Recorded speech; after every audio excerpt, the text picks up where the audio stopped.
Hey everybody, it's GauntletX and welcome back to some more Magic Arena. Today I'll be playing an Ayula Queen Among Bears Historic Brawl deck. This is a deck focused around, of course, the namesake card, Ayula Queen Among Bears, so we're going to be playing a bit of a bear tribal deck. Ayula is 1 and a green for a 2/2 legendary creature bear. Whenever another bear enters the battlefield under your control, you get to put 2 +1/+1 counters on target bear, or have a bear you control fight a creature you don't control. So if you curve out decently with a lot of bears, they're going to be very large very quickly, being at 2 additional power and toughness than they should be, and anytime your opponent does play the blockers to stop the onslaught or the ambush of bears, you get to just fight those with the secondary effect on Ayula. So really powerful effects on Ayula. The thing that makes this deck not super busted or not super overpowered is the fact that there's just not a lot of bears on Arena. We are running every mono green bear on Arena in this deck, and there's only 11 of them, but there are a bunch of shapeshifters, so we are actually running 21 bears in this deck, 10 shapeshifters and 11 natural bears. So 21 of our creatures come into play as 2 power and toughness higher than it looks like on the card, so Bear Cub's actually just a 2 mana 4/4 if we have Ayula out, or of course we always have access to the fight spell instead.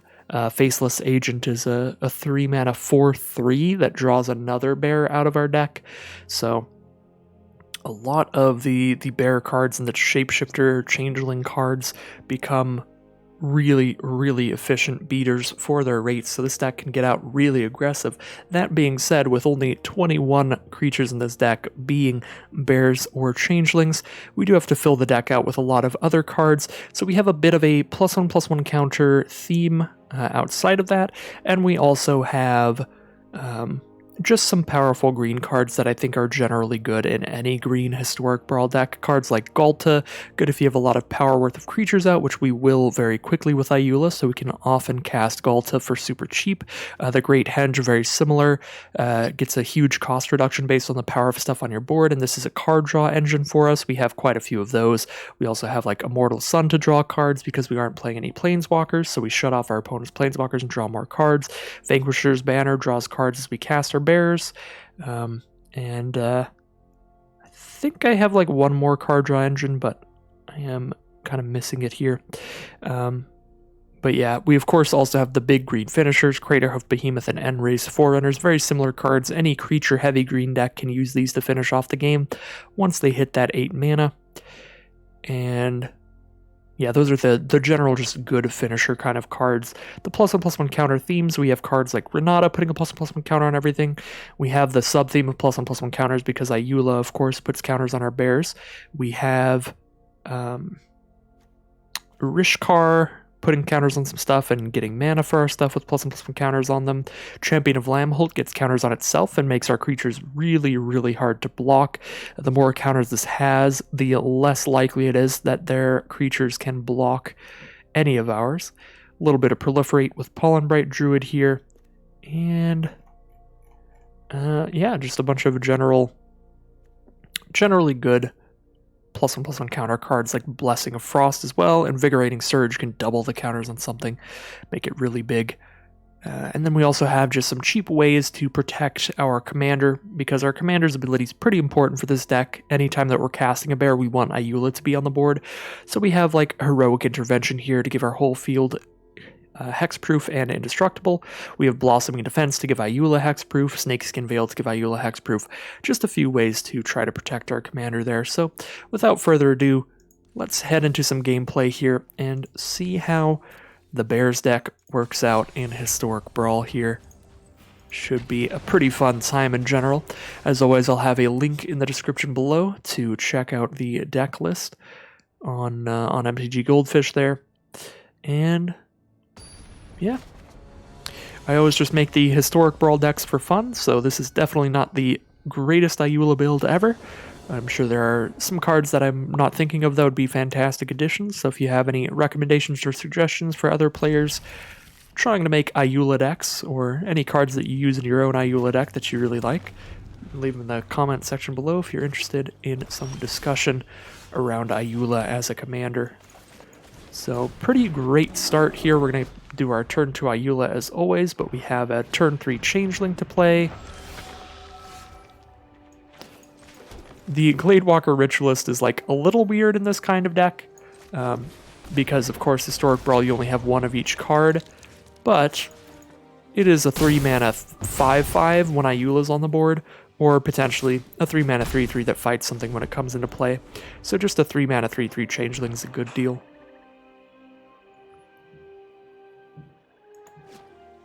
So our opponent is on Sorin Imperious Bloodlord, so they are in a Vampire Tribal deck. And a Vampire Interloper out here turn 2, or turn 3.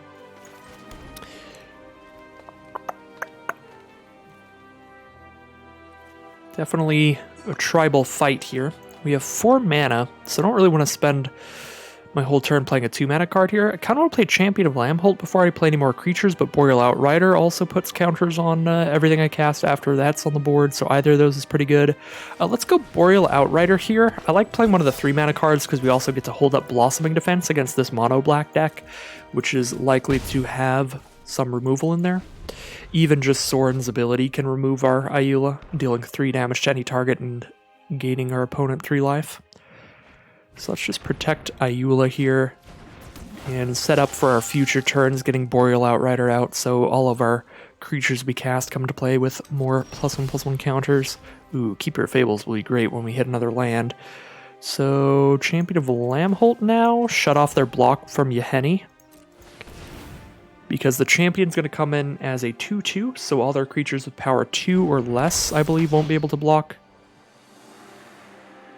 No, all of their creatures with power 1 can't block. So we need another counter on Champion, or they can still block with Yahenni. Alright, I guess we passed the turn here, but we could trade Boreal Outrider to Yahenni. That wouldn't be the worst deal, but they can also just sacrifice the Vampire Interloper. Yeah, probably not the best deal ever. Let's just pass turn here. Could go for like a little bit of a sneaky play and Blossoming Defense the Champion, and then these can't be blocked that turn, but that would spend our Blossoming Defense and we wouldn't have it to protect Ayula from removal. I think that's more important here. There's Sorin. See what Sorin wants to do here. They're going to give Death Touch Lifelink, put a +1/+1 counter on Yahenni. We definitely have no good blocks for that. Just going to let the lifelink go off if they want to send that in. They might not, though. Yeah, they might just want to leave it up as a blocker for these bears, which it seems like they do. So now we can make Champion of Lambholt 3 power by playing another creature.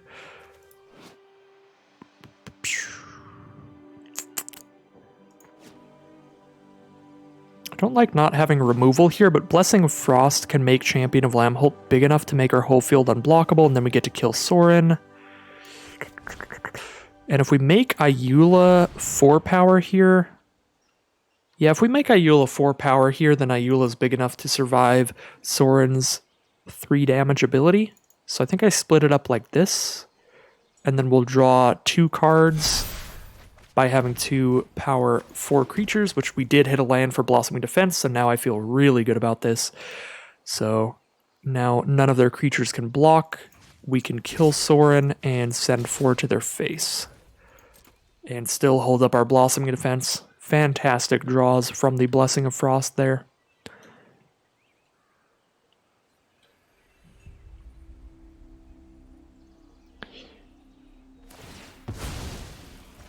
Alright, Sorin gets indestructible, sure. Or Yahenni gets indestructible, and Death Touch, sure. Still can't block. Alright, I guess the Blade Brand just to draw a card there. Not sure why they sacrificed the creature. Could be they haven't played with Yahenni much before. Yahenni gets +1/+1 counters when our creatures die, not when their creatures die. So they might have thought they could put a +1/+1 counter and go for the block there. But that is not the case, unfortunately.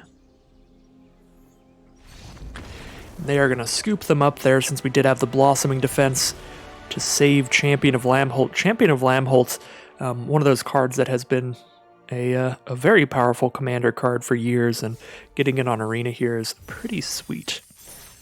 So let's head into another round here for Ayula. The Bears have defeated the Vampires in our first game. We'll see how many other decks they can beat.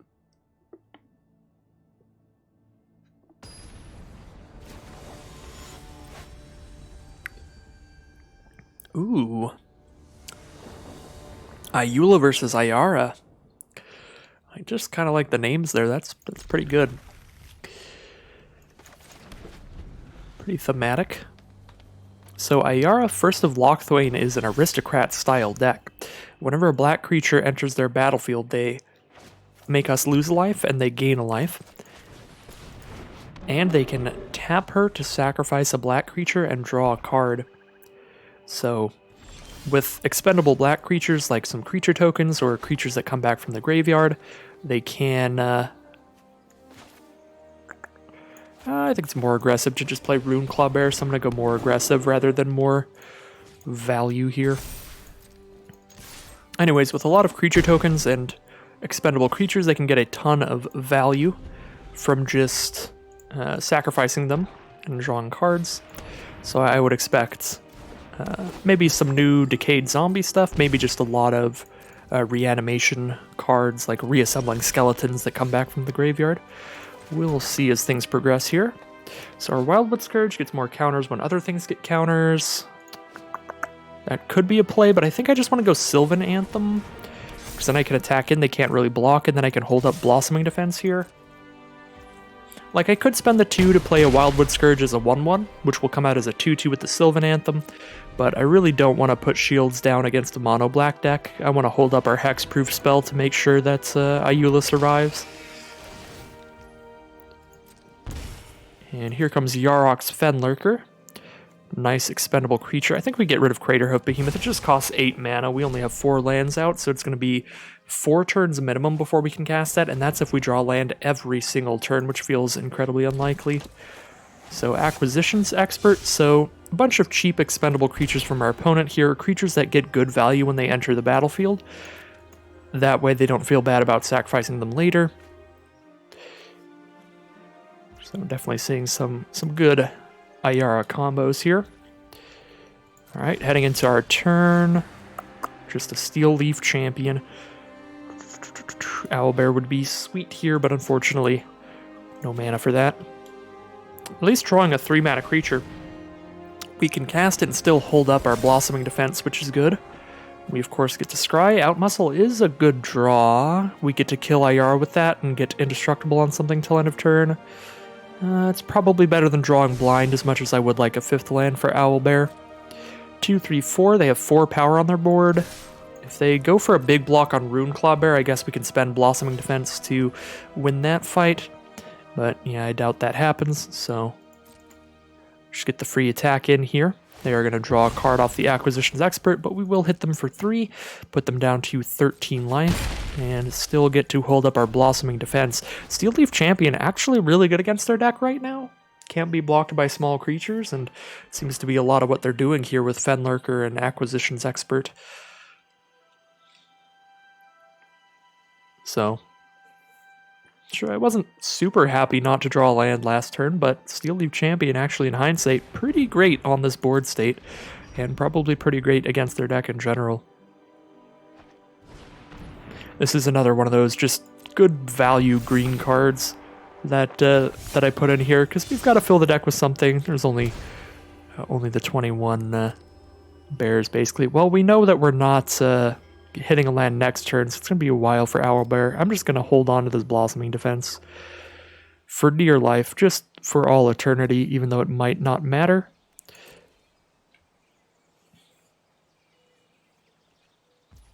So I really like Outmuscle here to put a counter on Steel Leaf Champion. The problem is we don't have a mana to hold up Blossoming Defense anymore, but I feel if they had removal to kill something, they would have done it by now. So unless they top deck removal, this will get them killed in 2 turns here. Because now Steel Leaf Champion, completely unblockable, is going to hit them for 7. And then it's going to hit them for 7 again next turn. So this puts them on a 2-turn clock, which seems great. And of course, we also get to attack with everybody, force them into another chump block here, or deal like 10 damage to them, hitting them with Rune Claw Bear as well this turn.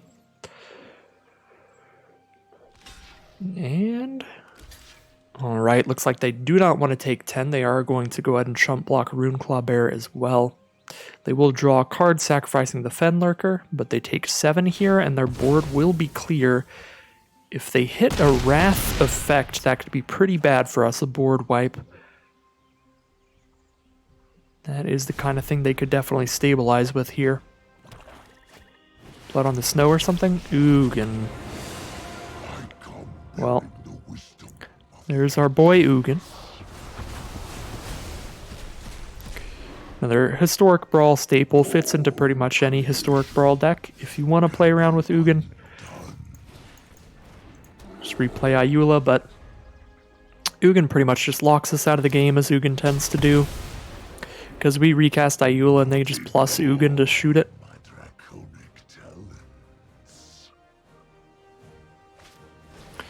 Yeah, Ugin's just a bonkers card.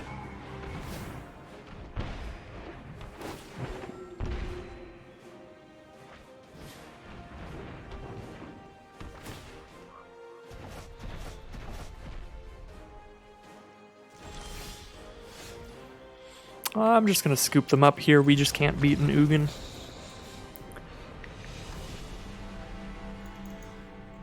Play a bunch of 2/2 bears and they'll just keep getting shot every turn while Ugin gets bigger and bigger. Ugin's going to ultimate in only a couple turns, so our opponent's going to draw a ton of cards and gain a ton of life. Well, pretty big swing against us there with the big Wrath effect, but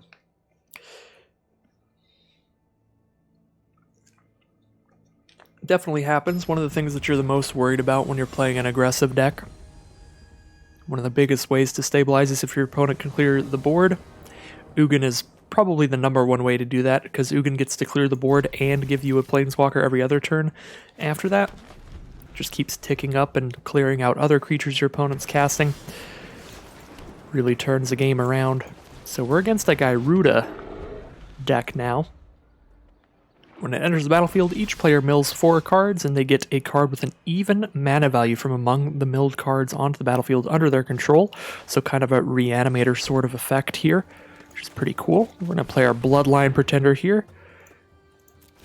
And it's going to keep getting bigger as we cast more bears, so we'll put the counters on Ayula to hit for extra damage this turn.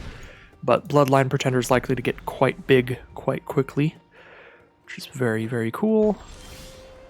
Alright, Pelt Collector into Grizzly Bear seems pretty sweet. This is another matchup. We're against blue and black here, so the #1 thing I'd be worried about is just going to be a Wrath effect from our opponent, because if they don't have a Wrath here, they're taking 9 on turn 4. This is one of those hands that shows off just how aggressive Ayula's ability can be. We already have lethal damage on the board. We're hitting for 9, 10, 11, 12, 13 damage. They have to use a removal spell at least here to stay in this game. If they just play a blocker, if we draw another bear, we can fight the blocker away and still have lethal. Hostage Taker is an excellent play here.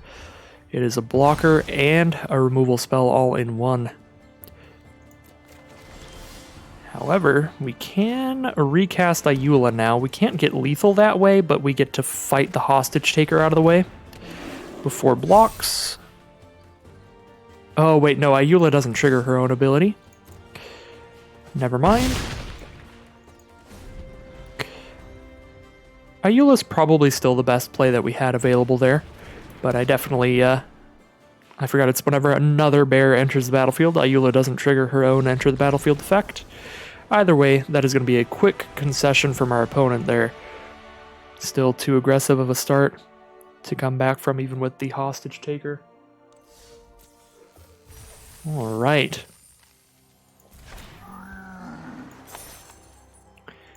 Heading to another round here.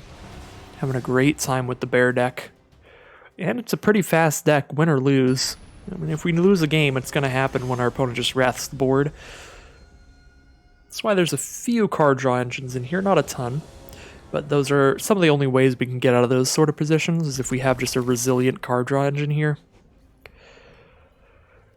This is the closest that I've gotten to a mulligan in our deck, but every game we have a turn 2 play of Ayula, so we at least have that going on.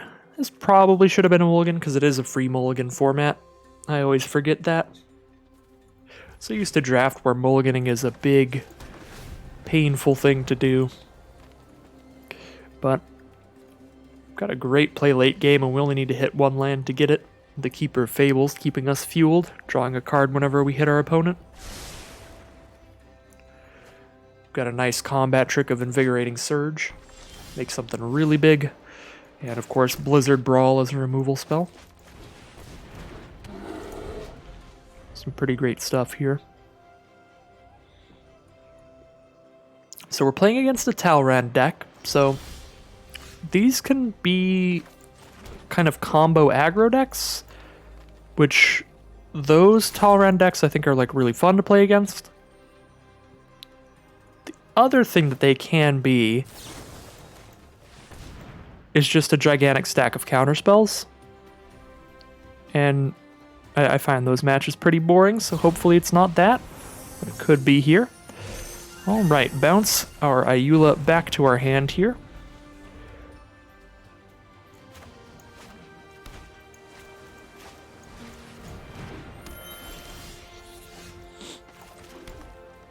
And I guess we'll cast Renata first then, so all of our other creatures come to play with a +1/+1 counter.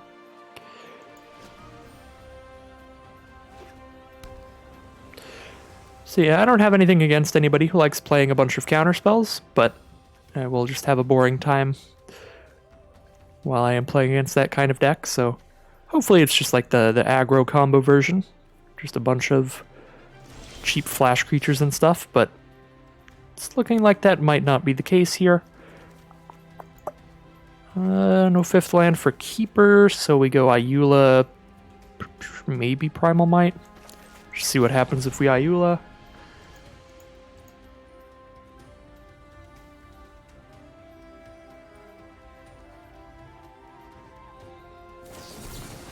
Yep, counterspell.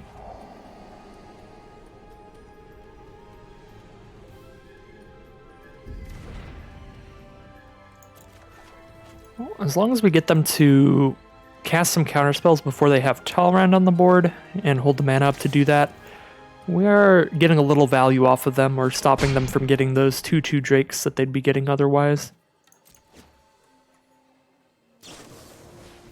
And anticipate from our opponent. Look at the top 3 cards of their library, put 1 into hand and the rest on the bottom.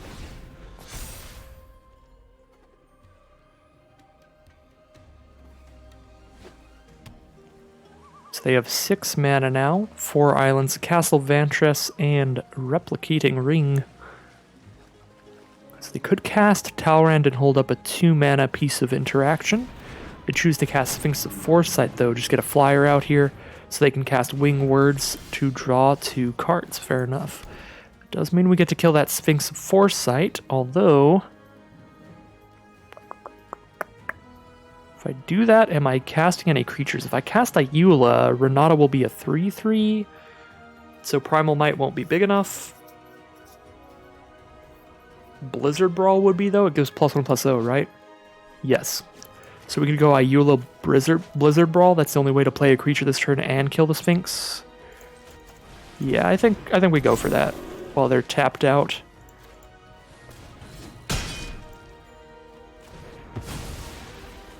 Could alternatively just play one of those 5 mana creatures, but I like getting that 4/4 flyer out of here.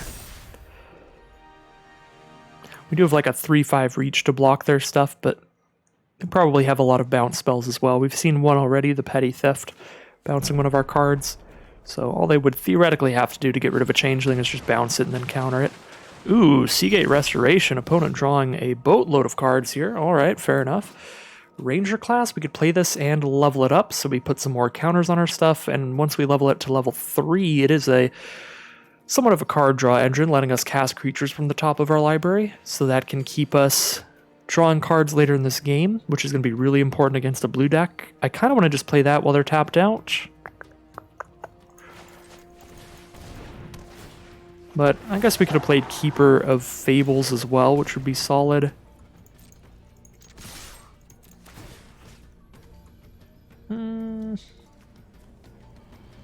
I'm gonna put a counter on Renata here. I'm gonna make Renata a bigger target because I think that Ayula just in general is probably going to be a little bit more important. It's really close though, because Renata puts a counter on anything. Ayula just puts 2 counters on bears.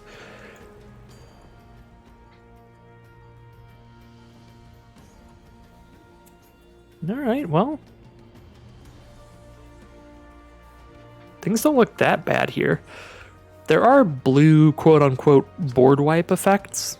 They involve just bouncing everything to hand. I guess we could just run up against another Ugin. That would be the card I'm the most scared of. And that would fit really well into our opponent's deck here, for sure. Just a controlling deck can definitely use board wipe effects. So Time Warp from our opponent to take an extra turn after this one. So basically untap all their lands, draw a card here. Alright, yeah, not the scariest Time Warp I've ever seen. The card drawing another counter on Blast Zone. And I guess another counter on Replicating Ring. Had some fun synergies with it there for sure.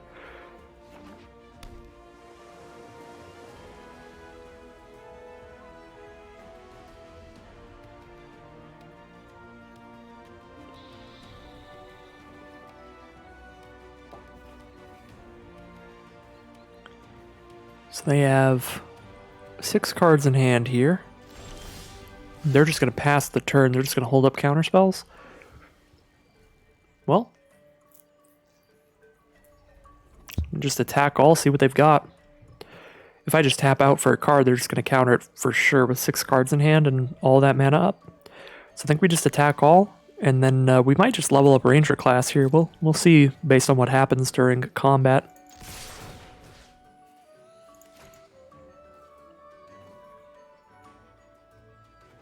Again, spreading out our threats here. Okay, so they're going to kill Ayula and we'll deal 7.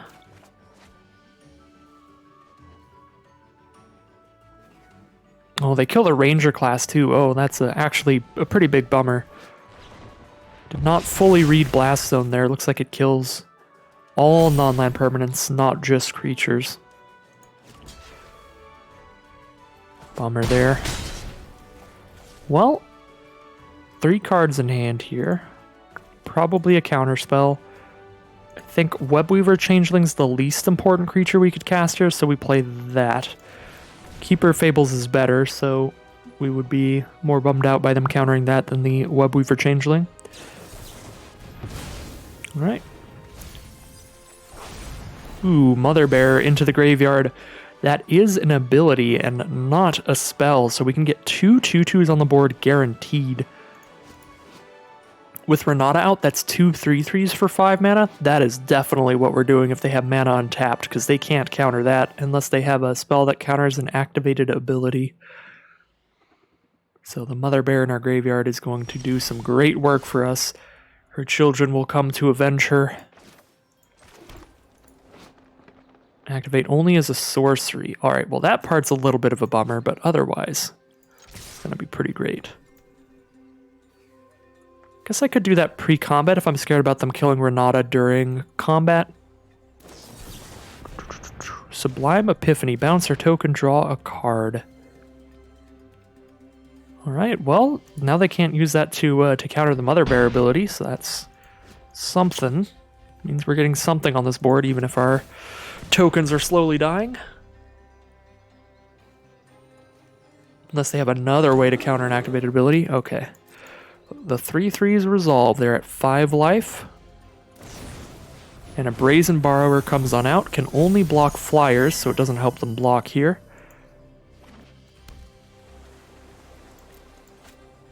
And there's Talrand. Talrand making a 2/2 Drake every time they cast an instant or sorcery. That can get them a lot of blockers. Could certainly sort of get them there. If we hit another mana, we could just slam down a Chroma's Memorial if they tap out for blockers. Give our whole field flying, first strike, vigilance, trample, haste, protection from black and red.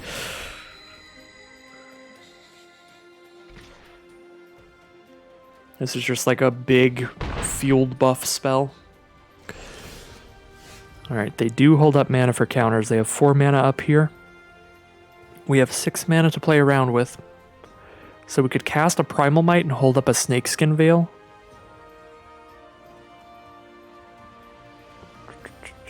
If their hand is nothing but counterspells, they die. Because they can't cast a counterspell unless there's another spell on the stack. So I think we might just go to combat here. Because if I like try to cast a Primal Might to kill Talrand and then they just counter it, they now have 2 blockers. But if their hand is just counterspells, they can't cast a spell here unless we cast a spell. Alright, unfortunately it is stopping on their turn, so they might have something other than a counterspell. I guess they have Castle Vantress it would stop for. Okay, they have Stern Dismissal to bounce something here. Bounce that. Well, Snakeskin Veil it is, and now they've got 1 less mana for potential counter, so this might resolve. But I'm assuming they have a counterspell as well here, but now we'll get them completely tapped out. Alright, so there's the counterspell. They're now completely tapped out. We know we get to kill Talrand with Primal Might if we cast that, or we know Keeper of Fables will resolve here. And then they're down to 1 card in hand. This is pretty alright here. Oh, they're going to chump with Talrand. Play it very safe. Okay. I guess we're casting a Keeper of Fables then. Nothing we really need to Primal Might anymore. Alright.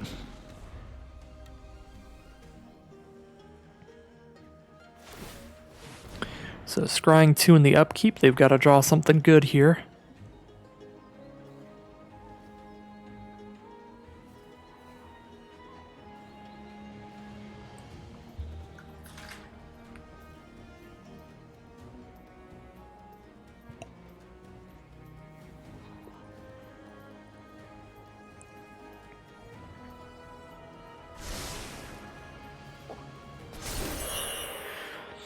The replicating ring has gone off, so they have more than enough mana to do anything they want here.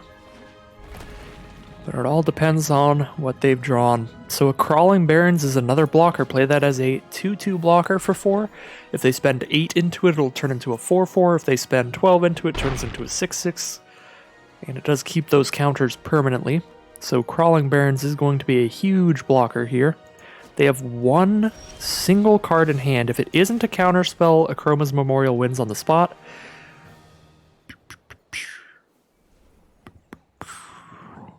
I think that we have to just Akroma's Memorial. It doesn't actually win immediately, but it gets really close. Our stuff has trample. At that point, First Strike Vigilance, all that stuff. So we will hit for 4. Wait, 7 minus 2. Actually, no, it is exact lethal. I was right. 4, 5. Yeah, I think we just go for it. Hope they didn't just draw a counterspell as their 1 card here. Because if we don't go for it, we can't really attack on the ground because they have enough mana to make Crawling Barrens a 6/6. So if we just attack both, they make Crawling Barrens a 6/6, block our Keeper of Fables, kill it, and then trump block the 3/3. And they have great blockers for the future, so looks like it was not a counterspell there. Their even worst case scenario, it is a counterspell. They counter Memorial, they then have to scry 2 and hit another counterspell. Otherwise, we might hit the 8th mana for Craterhoof Behemoth next turn and just do this all over again. Immediate lethal unless they counter. So it looks like we do get there in the end against the Talrand counterspell deck.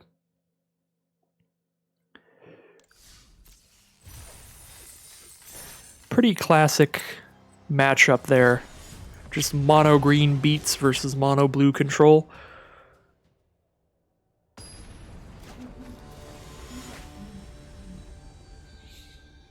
Oh, alright, well I love our opponent this game. They are playing the Gitrog monster. The Gitrog monster, an incredible commander. My commander of choice in paper. And I think we're going to have a hard time here because this card really goes off late game with a ton of value, and there are a ton of really fun cards to play around with it on Arena. I really need to rebuild my Gitrog monster deck on Arena, but any cards that bring lands back from your graveyard, lots of landfall stuff, a bunch of stuff like that just works really well with the Gitrog monster to just keep you getting value and really going off in the late game. Super, super fun stuff. as long as they have a decent amount of cheap removal or ramp to get out there quickly here,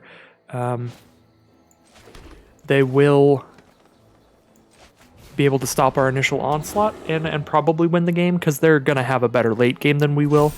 But if we can come out quick enough here, we can just kill them before they do anything too crazy. So I'm going to cast the Flaxen Intruder because it does destroy an artifact or enchantment when it hits them, so we can destroy the Druid class, stop them from gaining life and playing additional lands. Seems like a pretty good card to kill here. And that does actually make me wish that I just cast Flaxen Intruder turn 1. I probably should have had a bit better assessment of whether we were the beatdown or the control here. Or of just a better assessment of how quickly I needed to be playing this game. I should have just seen a Gitrog monster and be like, yeah, I need to just jam in as quickly as possible, so we need to cast Flaxen Intruder turn 1. Had I cast Intruder turn 1, we could have killed Druid class before it got them any lands. So I suppose they would have just played a different card turn 2 instead then, but it would have slowed them down either way. I think we save out Muscle to deal with the Gitrog monster after they cast it. It's 1 more power toughness here, so it doesn't make things that much bigger. But they are going to chump block with the Llanowar Elves to save some damage there. Try to stay alive here. Yeah, we don't have a turn 6 play anyway, so just holding that out, Muscle. So no Gitrog monster here, just an Acolyte of Affliction to pick up the Druid class and recast it. We'll gain them some more life. Ooh, Goreclaw's a great draw. Let's just slam that out here, I think. Now our bigger creatures are cheaper to cast, so Endray's Forerunners is castable next turn to probably finish this game. Of course, we get to fight because Goreclaw is a bear, and our 4-power creatures attack with +1/+1 and trample. Alright, Nectar Pot there, gain 2 life per land. They're up to 10 life now, and there's the Gitrog monster. Alright, 6 mana for an Endray's Forerunners. Close this out real quick here. Seems like the play. Goreclaw into Endray's Forerunners is pretty disgusting. But that will be lethal here against the Gitrog monster deck. I actually... a little bit sad that we won this game, because I love me a Gitrog monster. I'm always happy to see the Gitrog monster get to go off and do crazy things late game, but I suppose I'll just have to rebuild my Gitrog monster deck sometime soon. So, we're having a really great time with Ayula here. 1 loss and 3 wins, I think.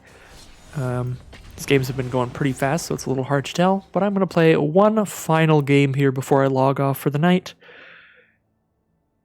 See if we get some beats in this final game.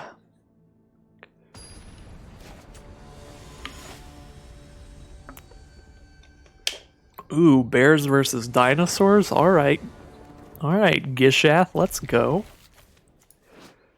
This is going to be a very similar matchup to the last one. We want to just get in really aggressive and try to kill our opponent before they can cast any big dinosaurs, because, again, very much going to have a massive late game with a Gishath deck.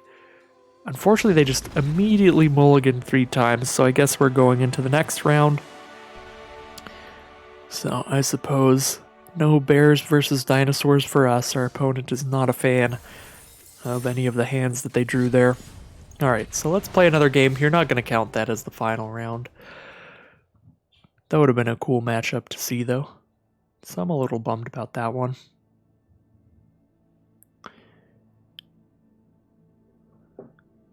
I hope we repair against the same opponent.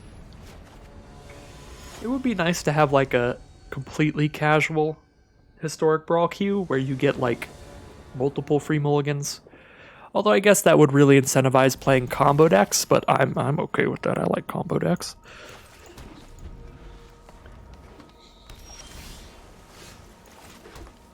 Alright, I think we play Ayula first, but now we have Ranger class 2, Sylvan Anthem, Grizzly Bears, lots of great options. I think we just cast Ayula. So we're against an artifact deck here with Padim, another thing I really like in Historic Brawl. I just like a lot of stuff. But generally, I'm a bit of a Johnny or a combo player in Historic Brawl. So I really like artifact shenanigans, artifact synergies and stuff. But the land synergies and stuff with Get Rug Monster I find a lot of fun as well. Tribal stuff can be certainly fun with Ayula here. Alright, so they're just getting some random mana rocks out that don't do much. That's all fine. We've got Invigorating Surge to just slam in with Ayula this turn if we want. We're against Mono Blue and they're an artifact deck, so they're likely to be pretty combo-y, not super interactive. So I'm just going to Invigorating Surge Ayula here and hit for a bunch. I don't expect a boatload of interaction in their deck, because that's, I don't know, that's just how I tend to build my artifact combo decks. It's a lot of just gold fishing, just playing your own cards without really paying attention to what your opponent's doing. And you're like, well, if they kill me, they kill me, but if they don't, I get to do a bunch of fun little Rube Goldberg machine trinkety stuff. So I think this is a matchup where we can just slam Invigorating Surge as a sorcery to make Ayula giant, and then we have like a 50-50 chance of Ayula just staying on the board and slamming in as an 8-8, which looks like it's worked out. No removal for it, which means we cast Spirit of the Alder Guard. Spirit fights the flyer there. And then we can hit for 10, put them to 1 life. Yeah, they're just going to scoop them up there. They just don't have interaction to clear out our 8-8 Ayula. And they'll also just be at 1 life here, so that will close out the final game of the video, but that is my Ayula Queen Among Bears deck. Again, I don't think it's the greatest build of Ayula imaginable. I'm not a super great constructed deck builder, but it's a really fun deck in general, and I highly recommend it if you just want to get some bears on the board and beat some people up and all of that good stuff. So here's one final look at the deck. Again, deck list will be in the description below, but yeah, that will end today's video. As always, if you enjoyed watching, you can always like, comment, and subscribe to let the YouTube algorithm know to send you and others more of these videos. And as always, thank you very much for watching, and I'll see you again soon for some more Magic Arena.